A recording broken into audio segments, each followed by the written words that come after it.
Markus 6. Yesus ditolak di Nazaret. Ayat 1, kemudian Yesus berangkat dari situ dan tiba di tempat asalnya, sedang murid-muridnya mengikuti dia. Ayat 2, pada hari Sabat, ia mulai mengajar di rumah ibadat dan banyak orang takjub mendengarnya dan berkata, dari mana diperolehnya hal-hal itu? Hikmat apakah yang diberikan kepadanya? Bagaimanakah mukjizat-mukjizat yang demikian dapat diadakan oleh tangannya? Ayat 3, bukankah ia ini tukang kayu, anak Maria, saudara Yakobus, Yoses, Yudas, dan Simon? Bukankah saudara-saudaranya yang perempuan ada di sini bersama kita? Lalu mereka menolak dia.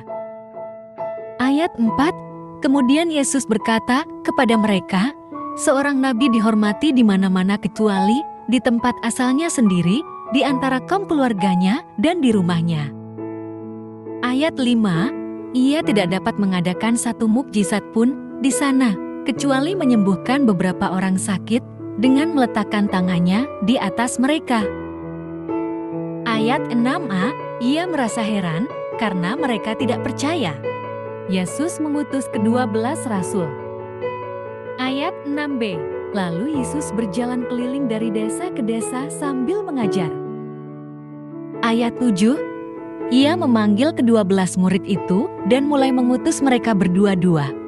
Ia memberi mereka kuasa atas roh-roh jahat. Ayat 8, dan berpesan kepada mereka supaya jangan membawa apa-apa dalam perjalanan mereka, kecuali tongkat saja, roti pun jangan, kantong perbekalan pun jangan, uang dalam ikat pinggang pun jangan. Ayat 9, boleh memakai alas kaki, tetapi jangan memakai dua baju. Ayat 10, katanya selanjutnya kepada mereka, kalau di suatu tempat, kamu masuk ke dalam suatu rumah, tinggallah di situ sampai kamu berangkat dari tempat itu. Ayat 11, kalau ada suatu tempat yang tidak mau menerima kamu, dan kalau mereka tidak mau mendengarkan kamu, keluarlah dari situ dan kebaskanlah debu yang di kakimu sebagai peringatan bagi mereka. Ayat 12, lalu pergilah mereka memberitakan bahwa orang harus bertobat. Ayat 13, dan mereka mengusir banyak setan dan mengoles banyak orang sakit dengan minyak dan menyembuhkan mereka. Yohanes Pembaptis dibunuh. Ayat 14, Raja Herodes juga mendengar tentang Yesus, sebab namanya sudah terkenal, dan orang mengatakan, Yohanes Pembaptis sudah bangkit dari antara orang mati, dan itulah sebabnya kuasa-kuasa itu bekerja di dalam dia. Ayat 15, yang lain mengatakan, dia itu Elia. Yang lain lagi mengatakan, dia itu seorang nabi sama seperti nabi-nabi yang dahulu. Ayat 16, waktu Herodes mendengar hal itu, ia berkata, bukan, dia itu Yohanes yang sudah kupenggal kepalanya dan yang bangkit lagi. Ayat 17, sebab Herodeslah yang menyuruh orang menangkap Yohanes dan membelenggunya di penjara berhubung dengan peristiwa Herodias, istri Filipus saudaranya, karena Herodes telah mengambilnya sebagai istri. Ayat 18, memang Yohanes berkali-kali menegur Herodes, tidak boleh engkau mengambil istri saudaramu. Ayat 19, karena itu Herodias menaruh dendam pada Yohanes dan bermaksud untuk membunuh dia, tetapi tidak dapat. Ayat 20, sebab Herodes segan kepada Yohanes karena ia tahu bahwa Yohanes orang yang benar dan suci, jadi ia melindunginya. Setiap kali ia mendengarkan Yohanes, hatinya selalu terombang-ambing, namun ia merasa senang juga mendengarkan dia. Ayat 21, akhirnya tiba juga kesempatan yang baik bagi Herodias ketika Herodes pada hari ulang tahunnya mengadakan perjamuan untuk pembesar-pembesarnya, perwira-perwiranya, dan orang-orang terkemuka di Galilea. Ayat 22, pada waktu itu anak perempuan Herodias tampil lalu menari, dan ia menyenangkan hati Herodes dan tamu-tamunya. Raja berkata kepada gadis itu, mintalah apa saja yang kau ingini, maka akan kuberikan kepadamu. Ayat 23, lalu bersumpah kepadanya, "Apa saja yang kau minta akan kuberikan kepadamu, sekalipun setengah dari kerajaanku." Ayat 24, anak itu pergi dan menanyakan ibunya, "Apa yang harus kuminta?" Jawabnya, "Kepala Yohanes Pembaptis." Ayat 25, lalu ia cepat-cepat masuk menghadap raja dan meminta, "Aku mau supaya sekarang juga engkau berikan kepadaku kepala Yohanes Pembaptis di Ekatering." Ayat 26, lalu sangat sedihlah hati raja, tetapi karena sumpahnya dan karena tamu-tamunya ia tidak mau menolaknya. Ayat 27, raja segera menyuruh seorang algojo dengan perintah supaya mengambil kepala Yohanes. Orang itu pergi dan memenggal kepala Yohanes di penjara. Ayat 28, ia membawa kepala itu di sebuah piring besar dan memberikannya kepada gadis itu, dan gadis itu memberikannya pula kepada ibunya.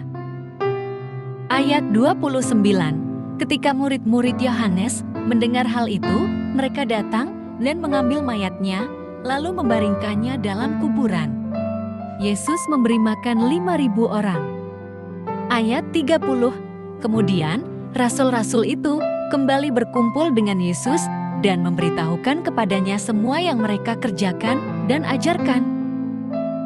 Ayat 31, lalu ia berkata kepada mereka, "Mari kita menyendiri ke tempat yang terpencil dan beristirahat sejenak. Sebab memang begitu banyaknya orang yang datang dan yang pergi, sehingga makan pun mereka tidak sempat." Ayat 32, lalu berangkatlah mereka dengan perahu menyendiri ke tempat yang terpencil. Ayat 33, tetapi pada waktu mereka bertolak banyak orang melihat mereka dan mengetahui tujuan mereka. Dengan mengambil jalan darat bergegas-gegaslah orang dari semua kota ke tempat itu, sehingga mendahului mereka. Ayat 34, ketika mendarat, Yesus melihat orang banyak berkerumun, maka tergeraklah hatinya oleh belas kasihan kepada mereka, karena mereka seperti domba yang tidak mempunyai gembala. Lalu mulailah ia mengajarkan banyak hal kepada mereka. Ayat 35, pada waktu hari mulai malam, datanglah murid-muridnya kepadanya dan berkata, "Tempat ini terpencil dan hari mulai malam." Ayat 36, suruhlah mereka pergi ke kampung-kampung dan desa-desa sekitar sini, supaya mereka dapat membeli makanan bagi diri mereka. Ayat 37, tetapi jawabnya, "Kamu harus memberi mereka makan."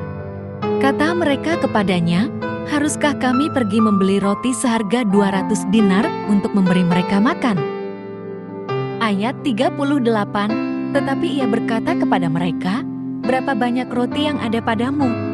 Cobalah periksa." Sesudah mengetahuinya, mereka berkata, 5 roti dan 2 ikan.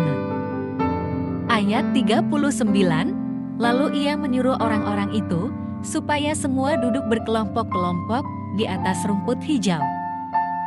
Ayat 40, mereka pun duduk berkelompok-kelompok, ada yang 100, ada yang 50 orang. Ayat 41, setelah mengambil 5 roti dan 2 ikan itu, ia menengadah ke langit dan mengucap syukur, lalu memecah-mecahkan roti itu dan memberikannya kepada murid-muridnya, supaya menyajikannya kepada orang-orang itu. Begitu juga ia membagikan kedua ikan itu kepada mereka semua. Ayat 42, lalu mereka semuanya makan sampai kenyang.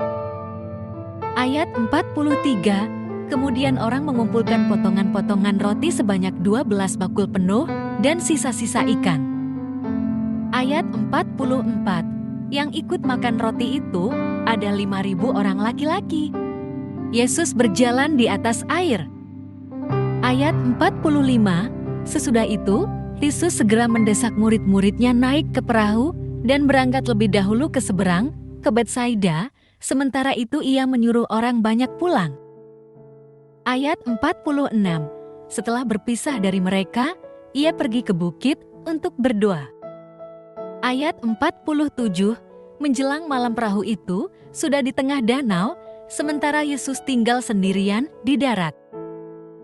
Ayat 48. Ketika ia melihat betapa payahnya mereka mendayung karena angin sakal, maka kira-kira jam 3 malam, ia datang kepada mereka berjalan di atas air dan hendak melewati mereka. Ayat 49. Ketika mereka melihat dia berjalan di atas air, mereka mengira bahwa ia hantu, lalu mereka berteriak-teriak. Ayat 50. Sebab mereka semua melihat dia, dan mereka pun sangat terkejut.